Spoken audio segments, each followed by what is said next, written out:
Project చెరువు కింద నీళ్ళు తీసుకుంటే బంద్ చేసినాం, నీటి తీరువ రద్దు చేసినాం. అట్లా ఎన్నో సదుపాయాలు చేసుకున్నాం. రైతులు బాగా జరుగుతుండే. అప్పుడప్పుడు ఏమవుతుంది, కొన్ని దుష్ట దినాలు వస్తాయి, చెడు గడియలు వస్తాయి. మనోళ్ళు కూడా అలవోకగా ఓట్లేసారు. మీరు గొప్పలే, మీరు మాణిక్యరావుని గెలిపించారు. కొన్ని కొన్ని నియోజకవర్గాలలో అత్యాశకు పోయి నేను చెప్పిన కూడా అప్పుడు మంది మాటలు పట్టుకొని మారమానం పోతే మళ్ళీ వరకు ఇల్లు కాలిపోతారు. వీళ్ళని నమ్మితే అమాంతం మింగుతారు, మోసపోతాం. రైతు బంధుకు రామరామ అంటారు, దళిత బంధుకు జై భీమ్ అంటారు. వీళ్ళు ముంచుతారా నాయన అని చెప్పినండి. ఆయన వాడు తులం బంగారం ఇస్తా, నీకు ఏంటి, నీకు బంగారం వడ్డానం పెడతాను కానీ ఆయన నమ్మి ఏమో మీ సంగతి ఎంతో చూద్దామని ఆయన వేసారు. వేసాను ఇరుకపోయారు, బావిలో పడ్డారు, అయిపోయి ఉన్నాయి అన్ని వీకే. ఇప్పుడు మళ్ళీ మొదటికి వచ్చానా కైలాస మాడలో పెద్ద పంపించినట్టు అయింది. మళ్ళీ అంతే కదా, ఆలోచన లేకుండా ఎటు పడితే అటు ఎవడో ఏదో చెప్తే నమ్మి ఓట్లేస్తే ఏమైంది అనేది ఒక మంచి గుణపాఠం ఇది తెలంగాణ. గ్యారంటీగా మంచిగా సంసారం జరుగుతుంది. జరి తువ్వకచ్చినాం, రైతులు ఇంత ముఖం తెలివైతుండ్రి, ఇంత బాకీలు కట్టుకుంటుండ్రి. ఎంతోమంది పాపం సిటీలు వేసుకుందరు, ఏదో వేసుకుందరు. రైతు బంధు పైసలు పడితే ఎంత సంతోషం ఉంటుండే. ఆయన పోయిన గంగలు గడిచిపోయింది. ఇప్పుడు వాడు ఇతడో ఏడో భగవంతుని కనుక ఇచ్చినా కూడా మోసమే. ఏదో మళ్ళీ ఎలక్షన్ కోసం దానికోసం చేస్తారు తప్ప కడుపు నిండా ప్రేమ ఇచ్చేది ఇట్లే ఉంటుందా? మనం ఉన్నప్పుడు కరోనా వచ్చింది. కరోనా వస్తే కూడా రైతు బంధు ఆపలే. కరోనా వచ్చి రాష్ట్రానికి రూపాయి ఆదాయం రాకపోయినా 4-5 మంచి స్కీములు తెచ్చి ఇవాళ కాపాడుకున్నాం. గౌరవంగా బతికిన రైతులు. బీమా వచ్చినండి, రైతు బీమా పెడితే ఎంతమందికి సాయం జరిగింది. గుంట భూమి ఉన్న కూడా మంచిగా సాయం జరిగింది. చిన్న రైతు కూడా సాయం జరిగింది. అట్లా అందరికి మనం గొర్రెల కాపలకు గొర్రెలు ఇవ్వడం కానీ, చేప పిల్లలు కానీ, అనేక రకాల అన్ని వర్గాల ప్రజలను ఎట్లా ఆదుకోవాలని అట్లా ఆదుకున్నాం. మా తెలంగాణ కదా మేము తెచ్చుకున్నాం కష్టపడి. మా వాళ్ళందరి పైకి రావాలి. కాంగ్రెస్ గవర్నర్ కూడా ముస్లింలో ఓట్లేసుకున్న తప్ప ముస్లింలకు మనం చేసిందా?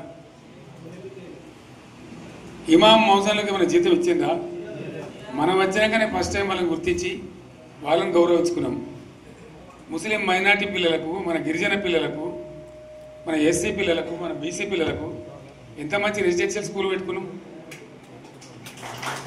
అందరినీ కూడా ముందు తీసుకుపోవాలి. ఇవాళ మన కళ్ళ ముందని నాకు బాధ కలిగేది ఏంటంటే, చిన్న వర్గాల ప్రజలు కాన్వెంట్ స్కూళ్ళలో చదివించలేరు, వాళ్ళ పిల్లలు కూడా బాగా చదవాలని చెప్పి ఎస్సీలకు, బీసీ, మన మైనార్టీ సోదరులకు గురుకుల పాఠశాలలు పెట్టాం. అద్భుతమైన చదువు చదువుకునే వాళ్ళు. ఇవాళ మొత్తం రోజు బడి పిల్లలు విషాహారము, కడుపు నొచ్చుడు, బాధపడు, పురుగులు అన్నం పెట్టుడు. పిల్లలు వెళ్ళిపోతున్నారు, ఆ స్కూళ్ళ నుంచి ఇళ్ళకి వెళ్ళిపోతున్నారు. తల్లిదండ్రులు కూడా భయపడి తీసుకుపోతున్నారు. ఏం ఘోరం ఇది నాకు అర్థం కాదు. మళ్ళీ ఇది చేసినాడు కూడా ఇప్పుడు మళ్ళీ అదే కాంగ్రెస్ పార్టీ. అంతేనా? మళ్ళీ పాత కాంగ్రెస్ మోపోయింది, మళ్ళీ కరెంటు కోతలు మోపోయినాయి. వెనకాలం ఇంకేం గతి అవుతుందో, మార్చి ఏప్రిల్ ఏమవుతుందో. ఇంకా కరెంటు కోతలు మోపోయినాయి, మంచినీళ్ళు సరికొత్తలేవు, అడిగే నాతులు లేడు. ఎవడన్నా గట్టిగా నిలదీసినడితే వాడిని పోలీసు నిలబట్టేయడం. ఇదేనా రాజ్యం? ఇట్లా ఉండదా రాజ్యం? ఎందుకు వచ్చింది ఈ పరిస్థితి చెప్తా. నాకేం గుర్తులేదు. నేనేమంటున్నానంటే, ఇట్లా అనేక పనులు చేసుకున్నాం. మనం గోదావరి నుంచి నీళ్ళు తెచ్చుకున్నాం. నీళ్ళు తెచ్చుకొని మంచినీళ్ళ తర్వాత సాగునీళ్ళు ఎంబడబడ్డారు. మెదక్లో యువతల ప్రాంతం అంతా కొంత అందినాయి నీళ్ళు, పాత మెదక్ జిల్లాలో. మీదికి మిగిలిపోయినాయి మన 2 తాలూకాలు, నారాయణఖేడ్, జైరాబాద్. వాళ్ళకి నీళ్ళు రావాలి. ఎట్లా రావాలి గోదావరి నీళ్ళు? సింగూరు ఓ టైంలో నిండుతుంది, ఓ టైంలో నిండదు. మరి నిండినప్పుడు ఎట్లా గోదావరి నీళ్ళే దిక్కు. సింగూరు నుంచి లిఫ్ట్ చేసి సంగమేశ్వర బసవేశ్వర 2 లిఫ్ట్లు పెట్టుకున్నాం.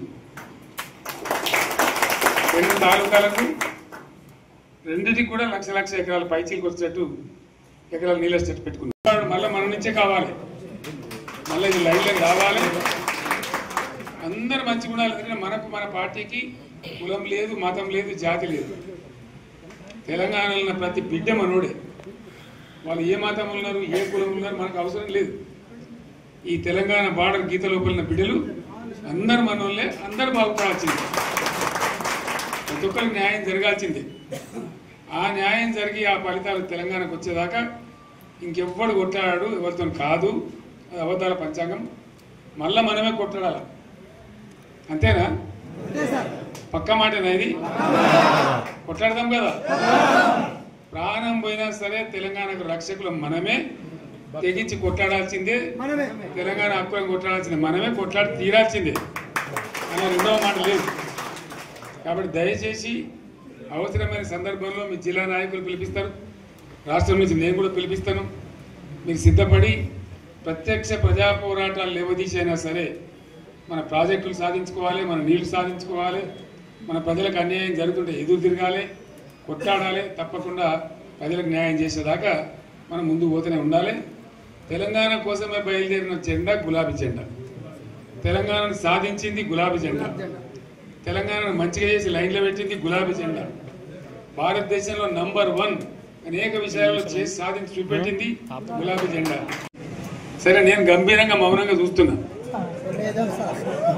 నేను కొడితే వట్టి కొట్టు నాకు అలవాట్లేదు కదా. చూద్దాము.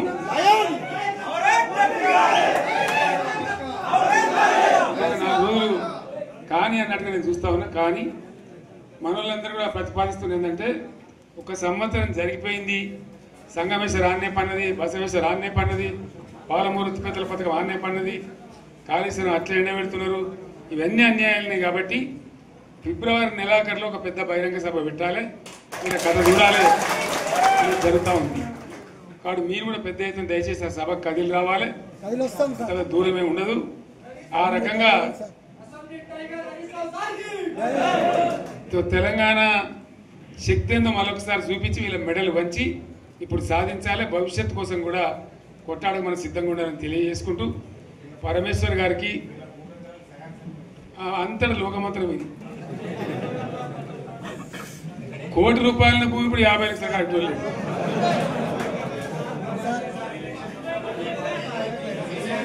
ఈ ఒక్కని బాధ. ఒక ఆయన వచ్చింది, మన ఒక ఆయన ఒక 10 మంది వచ్చారు హైదరాబాద్కి. అందులోకి 2 ముస్లిం సోదరులు వచ్చారు. साहब सोब तबाह हो गया, इफलासी मुफलसी बच्चों क्या दबे होगा। तुम्हारा क्या हुआ बहन, तुम्हारा क्या हो, तुम हैदराबाद में तुम लोग हैं। मेरा कारोबार है साहब, मेरा छोटा मोटा कारोबार है, होटल भी है, 70% गिर गया है। हर कोई पूछ रहे, हर कोई केसीआर को याद कर रहा है सामान.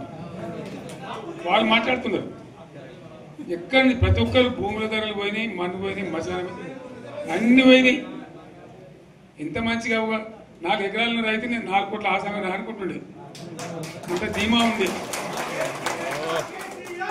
ఎంత బాగుంటే హైదరాబాద్ నుంచి అడిగితే కూడా వచ్చి మనం ఇయ్యకపోదాం భూములు, డిమాండ్ పెరగానని. అంత బ్రహ్మాండంగా మారుమూల ప్రాంతంలో కూడా 40 లక్షలు 50 లక్షలు ఎకరానికి ఉండే. అటువంటిది సగానికి సగం పడిపోయి మొత్తం నాశనం చేసింది. వీళ్ళు ఇట్లే వదిలిపెడితే ఇంకింత నాశనం అవుతుంది. కాబట్టి మనం కొట్లాడాల్సిందే. నేను ఇంకొక మాట మీకు చెప్తా.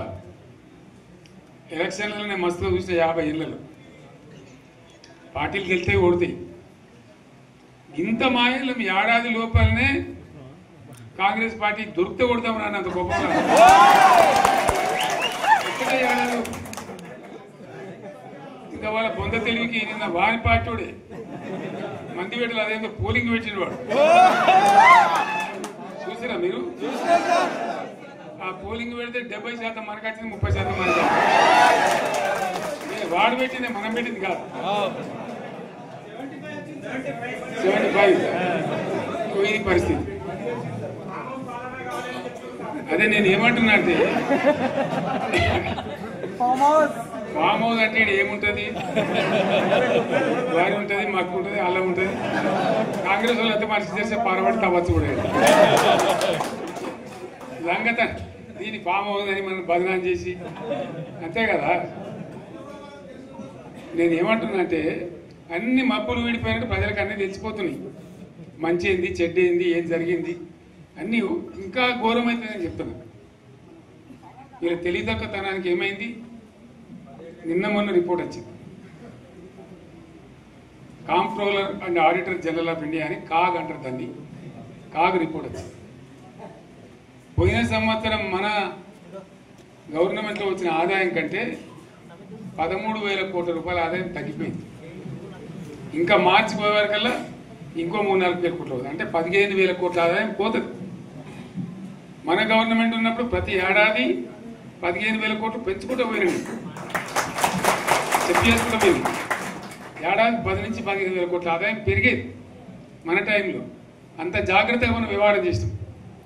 ఇలా ఉల్టా 15,000 కోట్లు పడిపోయింది. ఇంకా వాడేమిస్తాడుగా, ఇంకో ఇస్తారా? ఇంకో 4-5 నెలలు అయితే జీతాలే కష్టమైంది ఉంటుంది. అందరు పెండింగ్ పెట్టి రిటైర్ అయిన దొరుకుతలు పైసలు మీరు చూస్తారు కదా పేపర్లలో. సో ఆ విధంగా రాష్ట్ర ఆర్థిక పరిస్థితిని కూడా దివాలా తీయించారు. వాళ్ళతోనేం కాదు, 100కు 100% ఇప్పటికే ప్రజల నిర్ణయానికి వచ్చారు. డెఫినెట్గా రాబోయే గవర్నమెంట్ మనదే అని అనుమానం కూడా అవసరం లేదు. కాబట్టి దయచేసి నేను మీ అందరిని కోరేది, మీకు మంచి ఎమ్మెల్యే ఉన్నాడు మాణిక్రావు గారు, ఆయన నాయకత్వంలో మంచిగా పనిచేసి మంచిగా ముందుకు పోయి చాలా చక్కగా మంచి ఫలితాలు భవిష్యత్తులో సాధించాలి. పరమేశ్వర్ పాటిల్ గారికి, వారు వెంట వచ్చిన మిత్రులకు నేను ప్రత్యేకంగా ధన్యవాదాలు చెప్తా ఉన్నాను. ఇటువంటి కార్యకర్తలు, ఇటువంటి నాయకులే పార్టీకి పట్టుబొమ్మలు, తెలంగాణ జాతి రత్నాలు. తెలంగాణకు ప్రమాదం వచ్చిందన్నప్పుడల్లా ఇటువంటి బిడ్డలే ఎక్కడో లేచి నిలబడి వాళ్ళ మా తెలంగాణని ఆ సోయి చూపెడతా ఉన్నారు. మీరు నడిచిన 140 కిలోమీటర్ల పాదయాత్ర వృధా పోదు. ప్రజలందరూ మిమ్మల్ని చూసారు. దాంట్లో తోపంట కూడా మీతో ఎంతోమంది మాట్లాడింది, అడిగింది మిమ్మల్ని ఎందుకు పాదయాత్ర ఎత్తున్నాయి. మీరు కూడా అందరికి చెప్పారు, అంతే కదా. మీకు కూడా అర్థమైంది ప్రజలు ఎంత వ్యతిరేకం ఉన్నదని. సో ఆ రకంగా మీ పాదయాత్ర వృధా పోదు, మీ కష్టం వృధా పోదు. తప్పకుండా రాబోయే రోజుల్లో విజయం మనదే. అయితే మన విజయం మన కోసం కాదు, అది తెలంగాణ విజయం కావాలి, తెలంగాణ ప్రజల విజయం కావాలి, తెలంగాణ రైతుల విజయం కావాలి అని మనవి చేస్తూ మరొకసారి పరమేశ్వర్ను వారి బృందాన్ని అభినందిస్తూ వస్తున్నట్టు మనకి లైన్